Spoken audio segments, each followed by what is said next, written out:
what's coming. She raised interesting questions, meteorological question, I suppose. She said, the spokesman for the Polish Football Association said, we were expecting heavy rain, but not a downpour. That's something we can debate long into the night. When does a heavy rain become an actual downpour?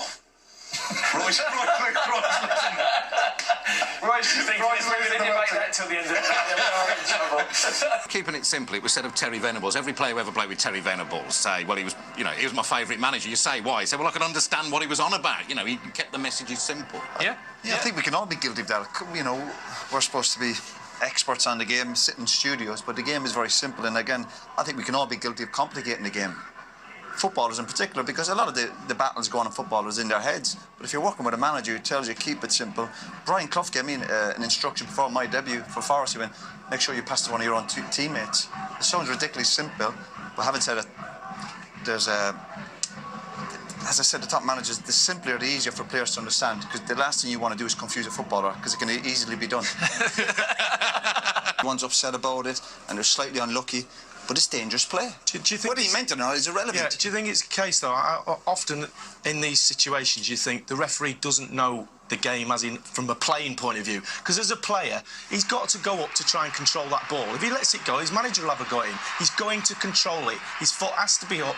The player comes in. Now he just about sees him coming in. Yeah. He's about an inch away from the ball when it hits Arbeloa, and he follows through. It's a foul. It's a yellow card in my book, but I can see why he sent him But off. look, it was the right decision. It doesn't matter if he's brave or not. And listen, Nani's a quick boy to go down anyway. He's not the bravest player on the planet. So, yeah. Listen, no, I think the referee got it right. Whether you know your fans, and again, it changed the course of the game, and you can argue all day, it was dangerous play. Whether he meant it or not, doesn't matter. Lucky boy, yeah. I think he was provoked. With that, I think there's an elbow here from Luis in the chest, and then that is a red card challenge. There's no doubt about it. You see it in the other angle. You can see there's the elbow that loses his temper over, and there's a double-footed stamp. And if the ref sees that, which he obviously didn't, he's off.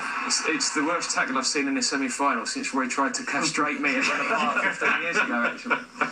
Although, in fairness, that was retaliation as well. Well, come on. Sorry. Take a leaf out of Roy's book. Just let bygones be bygones. And at least we're going to get a result tonight. It's got to be a lot better than the first game, where both teams, you know, did lack that bit of quality to score a goal. It was truly dismal, wasn't it? And I believe it wasn't live on ITV1 or indeed ITV1 HD, was it? So well, tonight they're going to serve up. I was mad enough. I watched the game twice, you know, just doing a bit of homework, and it was very, very poor. You watched it twice? Yes, just in case, just to again do my bit of homework on it. But it was very, very poor. So you know. I mean, who's setting you this homework? Watch that game twice.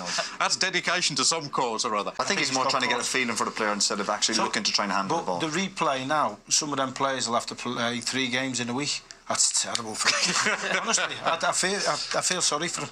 But it's too close to call, as John O'Shea said, as Martin O'Neill said. Definitely. I do think Sessegnon's a big player for Sunderland, and he gives them some creativity that we didn't really see from either side today. So he could be the difference. But Everton are well in the tie still, definitely. Can you do 2 matches with us over one weekend, or is that too much of a I'll tell you what, I'm going to have a kip now. Earlier in the season, you came out with some very strong views against ear flicking as a team-building exercise. I wondered what you thought of this kind of thing in the Dutch camp, the pulling of shorts down in front of a worldwide television audience.